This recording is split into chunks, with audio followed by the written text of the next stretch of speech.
Ito, pag-usapan natin. Surprise! Andyan pa si Claire Castro. Di ba, nag-submit to ng resignation? Oh, hindi pa siya inaalis. Oh, hindi pa tinatanggap ni President Marcos. Oh. Surprise! Oh, tuloy ang ligaya, tuloy ang paglubog ng administrasyon, tuloy ang pagkapakalat ng fake news. Pasok, Claire Castro. Yusek, may we know the reason kung bakit hindi po makakasama si First Lady Liza Marcos sa Washington? Okay, supposed to be dapat announcement ko to. Kaya lang, mabilis magtanong si Miss Maricel, so i-announce ko na. Naks, kunwari pa may paganyan-ganyan pa sila. Tinanong kung bakit ba hindi makakasama si Liza sa biyahe ni Marcos sa Amerika. Sagot dapat announcement ko to, kaya lang nauna kayo nagtanong, mabilis kayo magtanong. Yung namatay nga hindi nyo in-announce, kayo naman, pagka hindi kayo nako-corner, di nyo sinasagot. Oh, di ba? Nga naman, no? Niloloko nyo taong bayan. Alam nyo kung sino yung napapaniwala nyo kayo? Ha? Yung mga panatiko ninyo at saka yung mga trolls ninyong bayad. Pansinin nyo pagka may mga post ako sa Facebook, pasok kayo dyan, tingnan nyo yung mga nagko-komentaryo yung galit na galit. Mga trolls. Ang post isa lang, o kaya nakalock yung profile, o kaya wala halos post, o kaya yung huling post nila 2014 pa, yung mga gano'ng halata mo. Ay nako. Sige pa, lokohin mo yung mga lelang nyo. Okay. Mm-hmm. First Lady Maria Luisa Araneta Marcos will travel to Riyadh. Naks, talagang binuo yung pangalan. Alam nyo kung ba't binuo? Ay, mamaya pag-uusapan natin yan. Sige, alam nyo ba't binuo. Ulitin natin, ano daw yung pangalan ni Liza?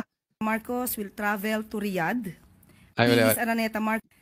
First Lady Maria Luisa Araneta Marcos will travel to Riyadh, Kingdom of Saudi Arabia on the 17th, kahapon, to 20th July 2025 on a working visit to meet overseas Filipino workers. Ayan, dyan muna tayo, okay?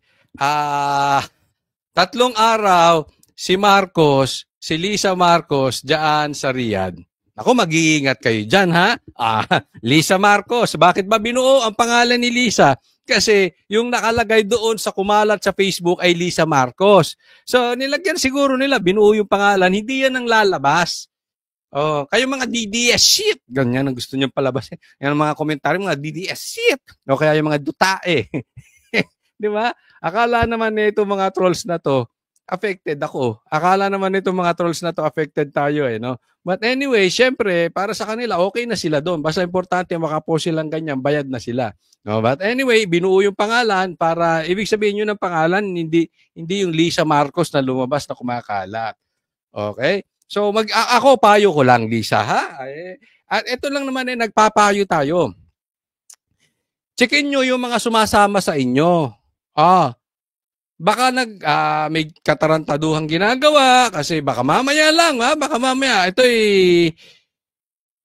suggestion lang. Wala tayong pinagbibintangan. Baka mamaya nagko-cocaine. Ay, delikado yan. Pugot ang ulo. Hindi nyo po. Bawal na bawal dyan, Muslim country yan, wala kayong lusot dyan. Ha? Baka mamaya, nagbitbit pa kayo sa bag nyo, yung mga kasama ni Liza, ay talaga. Pero okay lang, subukan ninyo. Subukan nyo dyan, basta wag kayong ma-overdose. Iyon lang naman na sa atin, wag kayong ma-overdose, ha? Dahil pagka talaga dyan, tapos na kayo. Palagay ko hindi na kayang palusutan ni Liza yan. Hindi niya na kayang paikutan yan. Ha? Una, wala namang EDCA yan sa Pilipinas na pwede magkaroon ng arrangement. Ay, ligtas nyo yung asawa ko. Ha? Pwede na kayo magtayo ng EDCA. Walang ganoon, di ba? Wala silang bargaining dyan, no? Hindi tayo nagbibintang, pero sinasabi ko lang, nagpapayo tayo, delikado dyan. Delikado po. The First Lady's itinerary includes a visit to the OFW and OWA Servicio Caravan, a one-stop government outreach that offers government services to OFWs, including legal aid, financial support, and welfare counseling to OFWs and their families. Ayan, maliwanag, okay? Ang daming palaman ni Claire. Marami raw gagawin si Liza dyan sa 3 araw na yan.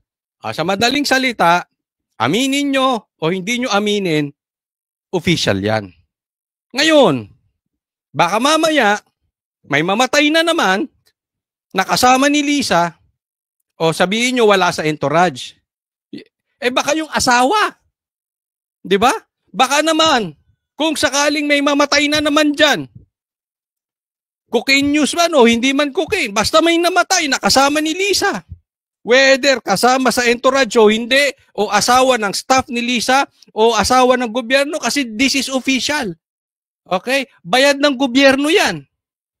Bayad ng mga Pilipino yung biyahe niyan dahil official yan eh.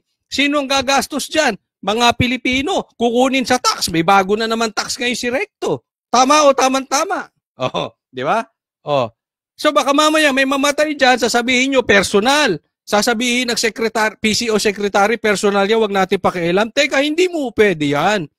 Kasama sa biyahe ng First Lady, asawa ng presidente, whether empleyado siya o officer siya ng gobyerno o hindi, kasama siya dyan.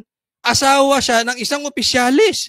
So wag nyo na kaming paikot-ikutin. Ang naloloko nyo lang yung mga trolls nyong panatiko. Ang mga maloloko nyo lang yung mga tanga-tanga. Hindi nyo kami kayang lokohin. Okay? Nagpapayo lang tayo, baka may mamatay dyan, sana naman magpaliwanag clear. Kasi alam nyo, ito issue talaga dito. May mga lumalabas na balita na nahimik kayo. But the fact remains, di umano, may patay. Asawa ng isang opisyal ng Pilipinas na kasama ng First Lady. Tama o tamang-tama. At may cocaine news. Bago na bago. Kasi pangalawang buhos na to eh. Drug overdose ang sinabi. Wala kayong paliwanag. Lumipas ang ilang buwan. Lumabas ngayon ulit. Ibang lumabas sa balita, ibang binalita ng Net25. Di ko nga rin naman maintindihan tong Net25 to the rescue agad. Puway! Anyway, magkaiba naman eh, okay? Magkaiba daw yung dokumentong nakuha ng Net25, iba naman daw yung prinisinta sa social media. But anyway, in any case, antay lang po kayo. Kasi ako naniniwala. Kaya ako naniwala doon sa balita dahil si VP Sara mismo ang nagbalita. And I believe in the right time, maglalabas ng ebidensya si BP Sara. Hindi naman magsasalita yan si BP Sara nang walang hawak na ebidensya. Okay? Naiintindihan? So wag nyo kaming palusutan dyan. Pero nakakapagtaka. Bakit kasi nanahimik kayo? Official na biyahe ng First Lady, may patay. Walang nag-explain sa inyo. Hindi nagsalita ang presidente. Ano lang ginawa? Nagtago sa palda ni Claire, tapos ito si Claire, nagpatutsada pa kay BP Sara. Hindi kayo dapat nagagalit doon sa nag-a-announce. Huwag kayong magalit doon sa messenger. Dapat sinasagot nyo yung message, yung mensahe. May patay. Dapat in-explain yung mabuti kung anong nangyari doon. Wala kayong ginawang explanation. Binanatan nyo lang si Sara. Kaya ang tao ngayon nag-iisip. At yung katahimikan nyo sa balita, hindi natin masisisi ang taong bayan. Bakit naniniwala na drug use yun na nandoon si Lisa mismo sa kwarto kung saan namatay yung tanto ko. And even me, I choose to believe what Sara told us. I choose to believe na yung katahimikan ay guilty sila. Dahil kung wala kang tinatago, ako halimbawa, yung First Lady, asawa ko, ako presidente, yung First Lady, bumiyahe ng Amerika, may namatay. Una kong gagawin, haharap ako sa media. And then sasabihin ko, I will take drug test together with my wife, together with my family. That we are not involved in any way of any drug use. But nevertheless, ine-explain ko bakit namatay, humihingi ako ng dispensa dahil yan po ay wala man sa entourage pero kasama naming bumiyahe. Walang ganun eh. Kung ganun ang explanation, mag-iisip yung tao, hindi talaga kasalanan ng first family. Pero yung nanahimik, tapos ganun ang lumabas na balita, bigyan ko kaya magandang halimbawa. Sinabi ni PRRD, bangag si Marcos. Tumitira ng cocaine si Marcos. Sinagot nyo ba? Hindi. Anong ginawa nyo? Binabanatan nyo lang ang Duterte. Pero hindi nyo dininay, hindi nyo inadmit kung kayo ay gumagamit. Hindi kayo nagbigay ng patunay na drug test. Tinakbuhan nyo ng tinakbuhan yung challenge. Same scenario dito. Bakit kayo tahimik? Naintindihan po? Now, eto pa. Kung hindi ako nagkakamali, isa to sa napaka-unique na sitwasyon. Ano? Bumiyahe papuntang Amerika. Si BBM hindi kasama si Lisa. Remember, nung una na lumabas, pumutok itong balita na ito. Anong sinabi ko sa SMNI? Ano yan ha? Kung hahanapin nyo, meron, makikita nyo, mapapanood yan. Challenge ko. Ako, sabi ko, naniniwala ako sa pagpunta ni BBM sa Amerika, hindi kasama si Lisa. Sinabi ko na at that point. Pangalawa, kaya nga hinahamon ko, Lisa, if you are not guilty, sumama ka sa Amerika. Bakit hindi ka sumama? Diba? Hamon ko na po yan. Pagputok pa lang, paglabas ng pangalawang surge ng balita na may namatay kay Tantoco. At alam na nating babiyahe si Marcos. Sumama ka. Yan ang challenge ko kasi alam ko na hindi sasama si Lisa. Yun ang tanong doon eh. Nagkatotoo, bakit nga hindi sumama si Lisa? Nakakaduda, di ba? Pag titignan nyo, bakit hindi ka sumama, Lisa? Tapos, kung hindi ako nagkakamali, ngayon lang nangyari na yung ganitong pagkakataon, Amerika pa, hindi sumama si Lisa, tapos, meron pa siyang biyahe sa ibang bansa. Anong tawag doon? Sa mga abogado, anong tawag doon? Alibi.